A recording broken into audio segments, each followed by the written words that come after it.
사람들은 학교를 가장 안전한 공간 중 하나라고 믿습니다. 아이들이 보호받아야 할 곳, 어른들이 아이를 지켜야 할 곳. 하지만 2025년 2월, 그 믿음은 한순간에 무너졌습니다. 이 사건은 한 명의 교사, 그리고 한 명의 초등학생, 그 사이에서 벌어진 대한민국 사회에 깊은 충격을 남긴 비극입니다. 오늘의 사건 기록, 명재환 사건입니다. 본 영상은 실제 사건을 바탕으로 한 재구성 영상입니다. 일부 장면은 폭력적, 자극적인 내용이 포함되어 있습니다. 임산부, 노약자, 심약하신 분들은 시청을 삼가주시기 바랍니다. 본 영상에 등장하는 인물은 실제 인물과 무관한 가상인물입니다. 2025년 2월 대전의 한 초등학교. 평소와 다르지 않은 오후였습니다. 수업을 마친 아이들은 돌봄 교실을 마치고 부모를 기다리거나 귀가 준비를 하고 있었습니다. 학교 안은 아이들의 웃음소리와 교실 문 닫히는 소리로 가득했습니다. 그날 학교에는 교사 신분의 여성 명재환이 있었습니다. 명재환은 평범한 성장 과정을 거쳤고 성장 배경에서 범행에 영향을 미칠 만한 것은 없었습니다. 1999년 교사로 임용되었고 약 25년간 평범한 교사의 삶을 살았습니다. 교직 생활을 하며 9차례에 걸쳐 교육부 장관 표창장 등을 수상한 적이 있는 등 대외적으로 성실하고 근면하게 근무하였으며 징계를 받거나 형사처벌을 받은 전력도 없고 교직 생활 중 제기된 민원도 파악되지 않았습니다. 다만 사건 8년 전부터 우울증 치료를 받았습니다. 그렇긴 해도 불과 범행 1년 전인 2024년까지만 해도 지극히 평범한 모습으로 학부모 참관 수업을 진행할 정도로 사회생활에 큰 지장이 없는 수준이었습니다. 그러나 2024년 하반기 들어 병세가 급격히 악화되어 7월부터 조퇴와 병가가 유달리 잦아졌습니다. 학생들은 겨울방학 전부터 이상한 느낌을 받았으며 학생들보다 지각을 하고 다른 선생님들이 보결을 하거나 교육청에서 보결 교사가 파견되었습니다. 결국 12월 9일에 우울증 사유로 휴직을 시작했으나 3주 만인 12월 30일 복직했습니다. 본래 휴직 기간은 6개월로 예정되어 있었지만 복직 신청 서류인 진단서에는 증상이 거의 없어져서 정상 근무가 가능할 것으로 보임이라는 내용이 적혀있던 것으로 나타났습니다. 반복해 질병 휴직을 신청하는 등 일상생활 유지에 어려움이 있던 상황에 자녀들이 학업을 이유로 집을 떠나며 유기 불안이 커진 상태였습니다. 자살 충동을 느끼면서 가족이 자신을 떠날까 불안 분노 등을 느끼고 있었습니다. 복직 후에도 계속해서 이상 증세를 보였습니다. 2월 5일에는 교내 엘리베이터 층수 버튼을 3개 치고 발로 벽면을 걷어찼으며 소리를 지르면서 연구실 내 칸막이를 내리치고 업무 포털에 빠르게 접속이 안 돼 짜증난다는 이유로 학교 컴퓨터를 부수는 일을 저질렀습니다. 바로 다음 날에도 안부를 묻는 동료 교사의 팔을 꺾고 목을 조른 사건으로 인해 학교 측에서도 다시 휴직하기를 권고했으나 실제 휴직으로 이어지지는 않았습니다. 대전시 교육청에 따르면 서부교육지원청 초등학교 담당 장학사는 학교 측으로부터 명재환이 폭력적인 행동을 보였다는 보고를 받고 범행 당일 오전 학교를 방문해 조사를 진행한 뒤 학교 측에 분리조치를 권고를 했고 장학사가 철수한 뒤 불과 몇 시간도 지나지 않은 시간이며 조짐을 보이기 시작한 지 며칠 만인 2025년 2월 10일 근무하던 대전선 유초등학교 2층 시청각실에서 일면식도 없던 학생인 1학년 김양을 유인해 살해하는 일을 저질렀습니다. 사건 후 자살을 시도했다가 현장에서 붙잡혔고 범행을 시인했습니다. 피해 아동은 초등학교 1학년에 재학 중이던 8살 아이 김모양이었습니다. 이제 막 학교 생활에 익숙해지고 세상이 조금씩 넓어지던 시기였습니다. 하교를 앞둔 아이에게 한 교사가 다가옵니다. 책을 하나 주겠다, 잠깐만 따라오라. 아이에게 의심할 이유는 없었습니다. 그곳은 학교였고 상대는 교사였기 때문입니다. 수사 결과 그는 범행에 사용될 흉기를 미리 준비한 상태였습니다. 그 공간은 사람의 왕래가 적은 장소였고 도움의 손길이 쉽게 닿지 않는 곳이었습니다. 그곳에서 돌이킬 수 없는 일이 벌어졌습니다. 아이는 끝내 그 공간에서 나오지 못했습니다. 아이의 귀가가 늦어지자 보호자는 불안해지기 시작했습니다. 학교와 경찰이 아이의 행방을 확인하기 시작했고 결국 학교 내부에서 참혹한 사실이 드러났습니다. 대한민국 사회는 큰 충격에 빠졌습니다. 어떻게 이런 일이 학교에서? 어른이 아이에게 어떻게? 분노와 슬픔이 동시에 터져나왔습니다. 조사 과정에서 그는 범행 사실을 부인하거나 기억이 나지 않는다는 취지의 진술을 반복했습니다. 또한 심신미약 상태였다는 주장도 이어졌습니다. 하지만 수사기관은 범행 준비 정황과 이동 동선, 행동을 근거로 계획적 범행 가능성에 무게를 두었습니다. 2025년 3월 10일 신상공개 결정에 이의가 없다고 의사를 표현해서 대전광역시 경찰청에서 명재환의 신상을 공개했습니다. 경찰은 같은 날 오전 10시에 검찰에 해당 사건을 송치하고 명재환의 신병을 인도할 방침이라고 밝혔습니다. 그녀는 극단적 선택을 하기 위해 흉기를 구입했다고 경찰에게 진술한 것으로 확인됐습니다. 2025년 9월 22일 오전 11시 열린 재판에서 검찰은 우울증 등 정신질환과 범행 사이 인과관계가 없어 보이는 점, 죄 없는 아동을 잔혹하게 살해한 점, 유족들이 엄벌을 탄원하는 점 등을 고려해야 한다며 사형을 구형했습니다. 검찰은 13세 미만 아동 살해와 잔혹한 범행 수법을 근거로 사형을 구형했지만 단일 피해자 사건의 판례 경향을 고려할 때 무기징역 선고 가능성도 높다고 보고 있습니다. 재판부는 심신미약 여부를 신중히 검토하겠다고 밝혔습니다. 2025년 10월 20일 대전지법 형사 12부는 특정범죄 가중처벌 등에 관한 법률 위반 영리학 주요인 등 혐의로 구속 기소된 명재환에 대한 1심 선고 공판을 열고 무기징역을 선고했습니다. 또 30년간 위치 추적 전자장치 부착 명령도 내렸습니다. 김양의 유족 측은 이날 1심 선고 후 법원이 가석방 가능성이 있는 무기징역을 선고했다며 항소하겠다고 밝혔습니다.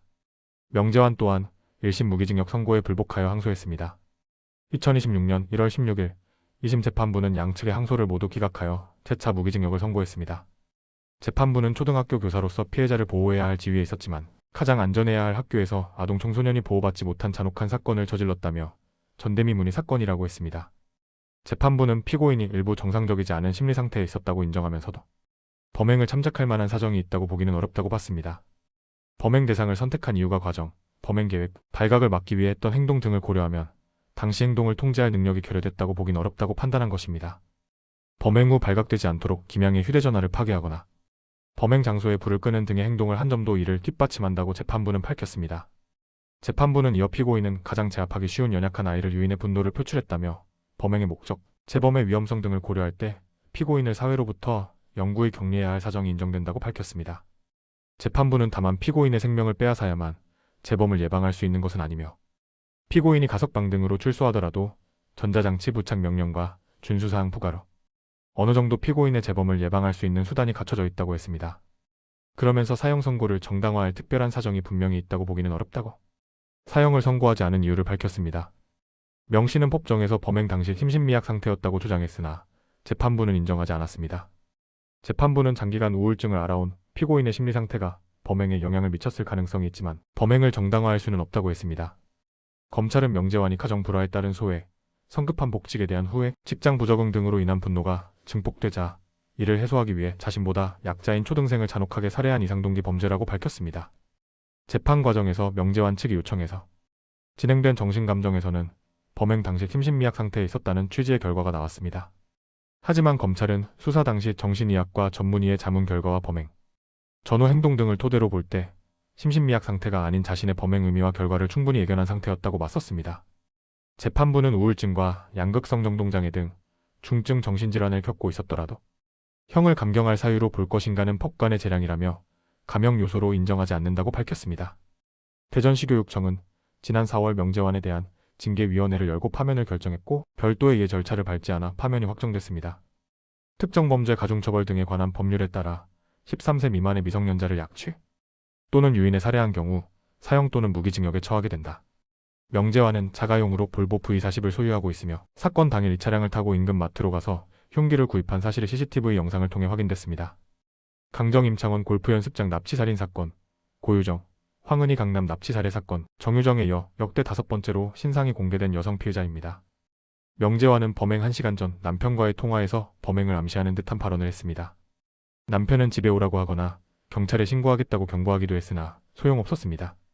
실제 신고는 하지 않았는데 신고가 들어갔다면 사건이 일어나지 않았을지도 모르는 일인지라 안타까움을 자아냈습니다. 어쨌거나 아내를 막아보려고 노력한 것은 사실이기에 명재환의 남편이 딱히 살인 방조 혐의를 받지는 않았습니다. 참고로 동료 교사 폭행 때 피해자에게 자신이 이혼했다고 고함을 질렀지만 사실이 아니었던 것으로 보이고 있습니다. 체포 후에야 재산 보전 목적으로 이혼하자고 하는 등 공식적으로 혼인관계를 유지하고 있었습니다. 사건 이후 파면되었으나 법적으로 그래도 연금은 절반이 지급된다고 알려졌습니다. 학교안전공제회 측은 관련 법률에 따라 유족급여와 장례비 등을 피해자 유족 측에 전달했는데 이 과정에서 구상금 채권이 발생하면서 재산 가압류가 들어가 소유 부동산인 그녀의 자가 아파트가 가압류됐습니다. 명재환의 범행이 명백한 고의에 의한 것이어서 구상권 행사의 법적 근거가 확고하기 때문입니다. 일이 되자 수사 과정에서 검사에게 내 집이 압수되나요? 라고 질문하며 자기 재산 압류를 걱정하고 남편에게 이혼을 종용하는 등 자기중심적인 경계성 성격장애의 모습을 보였습니다. 유족은 학교와 대전시를 상대로 4억 원 손해배상 소송을 제기했습니다.